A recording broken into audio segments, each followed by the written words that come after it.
with your team there, and not that we keep track of it, but it's the longest, I think, post-game conversation y'all have had. What's your message to them after those 40 minutes and the obvious disappointment you're feeling? The definition of insanity, doing the same thing over and over, expecting a different result.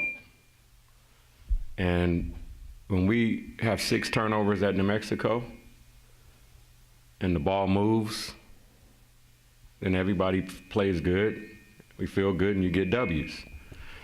When you come out and force it in the first half, you have 11 turnovers against a half-court team that's not pressing, led by our seniors and our starters, then you dig yourself a hole and you give a team confidence that can play offense for 35 and 40 seconds.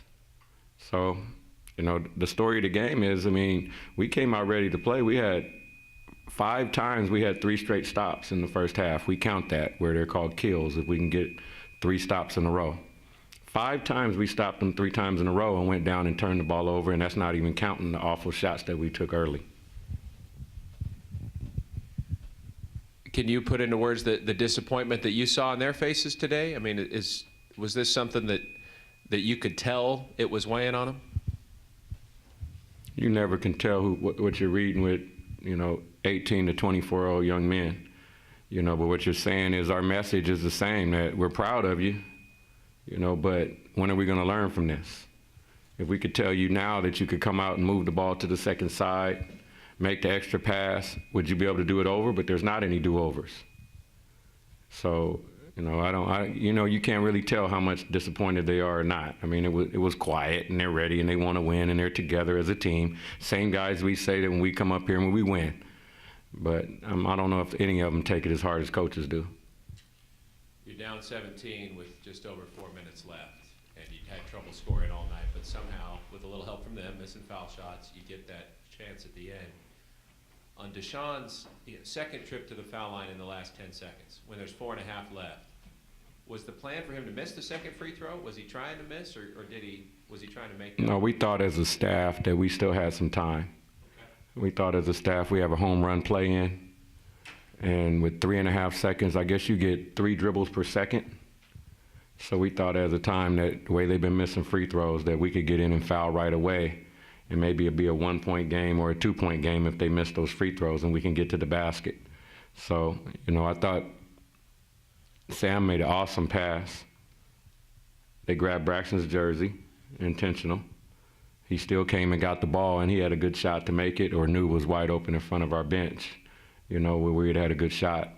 So it was tough. We talked about it as a staff. It's about 5 seconds where we think we do that. So.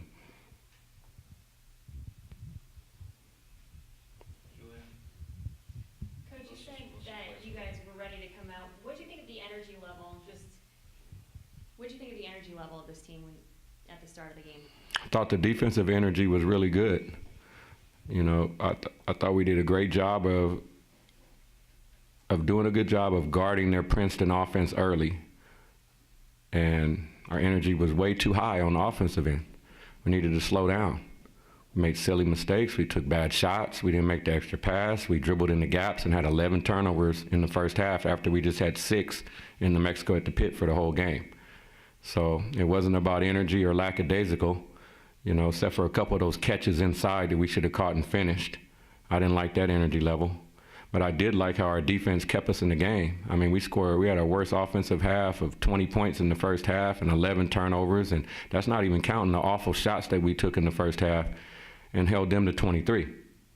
And it's a team that has scored 106 in the game, you know, and so I was excited about our energy. I didn't like our offense. Nate Grimes with 9 rebounds, 0 points. How big of an impact was that this game? It was big. We can't have a goose egg from Nate.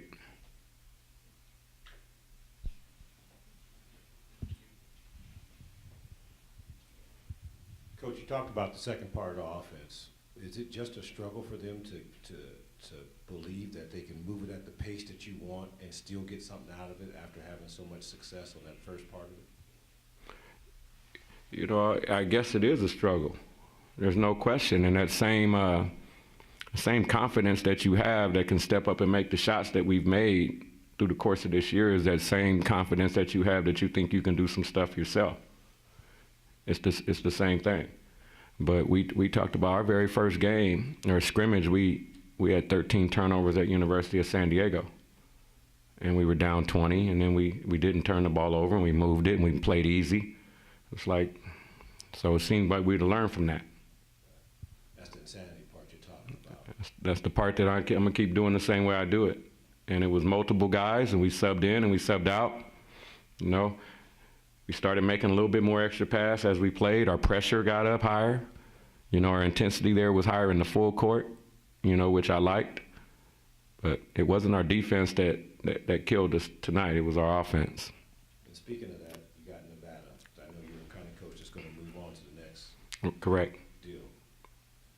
How do you get your guys to prepare for that same problem against better athletes on Saturday? And it'll be a different game. We talked about that early. Nevada's big and strong, and they'll switch. So they'll make you play one-on-one. Air Force didn't make us play one-on-one tonight. We played one-on-one on our own. You know, so Nevada will switch every screen and make you play one-on-one in the post, make you play one-on-one. So now we'll see if we can still get into the paint and make extra passes. But we're going to need some one-on-one plays when they switch every screen 1 through 5. You're going to have to take some matchups. But tonight I was disappointed because Air Force did not make us play one-on-one. We did that on our own. Thanks. Any other questions? Coach, that's the most time you spent in the 2-3 all year long. How'd you feel about how the guys executed that, and is something you're confident in as a change-up moving forward? I thought we did well, you know, the amount of time that we played in games. And you use that defense against a team that you think is going to work. And they started getting in a rhythm in their Princeton offense. You know, they were not in a rhythm in the first half. They couldn't get back-to-back baskets. They scored 23 points. They shot awful. But you could see them getting into a rhythm. And as a coach then, that's when you want to change the rhythm.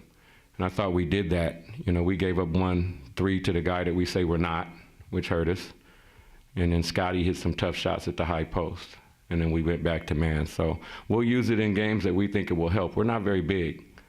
So playing a 2-3 zone is, you know, you don't take away a lot of passing lanes where you're not very big. So our bread and butter is man-to-man. But we will have some change-ups in to try to help our guys when we need it. Thanks, everybody. Yes, Saturday, Coach. Thank you.